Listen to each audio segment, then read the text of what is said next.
লাইলি মজনুর তাদের কাহিনী, এটা তো জগতের একটা প্রেম, কিন্তু সেখানেও জানা যায় এতটা তাদের ভিতরে অন্তর বিনিময় হয়েছিল যে লাইলিকে বেত্রাঘাত করলে মজনুর গায়ে তার দাগ ফুটে উঠেছিল। জগতে যত রক্তমাংসের রমণী আর পুরুষের জীবনে যদি একজনকে আঘাত করলে আর একজনের গায়ে তার ব্যথার দাগ ফুটে ওঠে, ব্রজ গোপিকাদের রাধারানীর তবে কি হবে? এই জন্য ভগবানকে হৃদয়ে, তার চরণকে সুখের জন্য, আনন্দের জন্য সর্বদা হৃদয়ে রাখা, এরই নাম প্রেম। সুধীবৃন্দ, আমি সময় নেওয়ার অধিকার নেই, তবু এইটুকু জানাবো যে প্রেমের সংজ্ঞা বলেছিলেন দেবশ্রীপাদ নারদ। কি বলেছিলেন? তৎ অর্পিত খিলান চেষ্টাম চরিত, অর্থাৎ আমার সমস্ত চেষ্টা তার সুখের নিমিত্তে যদি হয়, এটা সম্ভব।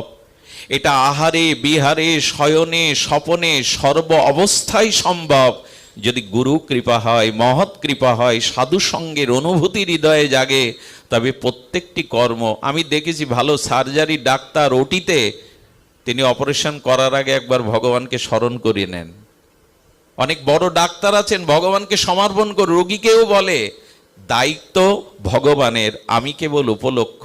আর এটাই তো, সব কর্মই ভগবান করেন। আচ্ছা, নিমিত্ত মাত্রং ভব সব্যসাচিন, একথা একাদশ অধ্যায়ে গোবিন্দ অর্জুনকে কেন বললেন? যুদ্ধ তো অর্জুনই করলেন নাকি? তীর ছাড়লেন কে? অর্জুনই তো। গান্ডীব সাধনার দ্বারা গান্ডীব পেলেন। আচ্ছা, এত বড় বীর অর্জুন, তিনি কুরুক্ষেত্রে দাঁড়িয়ে যুদ্ধ করলেন, অথচ একাদশ অধ্যায়ে বিচিত্র অচিন্তনীয় বিশ্বরূপ দেখিয়ে গোবিন্দ শব্দটা দিলেন কি? নিমিত্ত মাত্রং ভব সব্যসাচিন। অর্জুন, তুমি নিমিত্ত মাত্র, আমি ওদের মেরেই রেখেছি। এ কথার অনুভূতি কি? কাজ আপনি করেন, সব কাজ আপনার দ্বারা হয়, কোনো কাজ আপনার দ্বারা হয় না। এই বাণীটা লক্ষ্য করুন গীতার। নিমিত্ত মাত্র, তুমি নিমিত্ত মাত্র। অর্জুন তখন সুযোগ পেয়ে গেছে, আমাকে যে নিমিত্ত মাত্র বলছো, তবে হে ভগবান, তুমি জানাও আমি তো যুদ্ধ করতে চাইনি, আত্মীয়বধ করতে চাইনি। তুমি যদি ওদের মেরেই রাখবে, ওরাই যদি মরেই থাকবে, তা আমাকে সামনে আবার তীর ধনুক ধরে দাঁড় করিয়ে দিয়েছো কেন?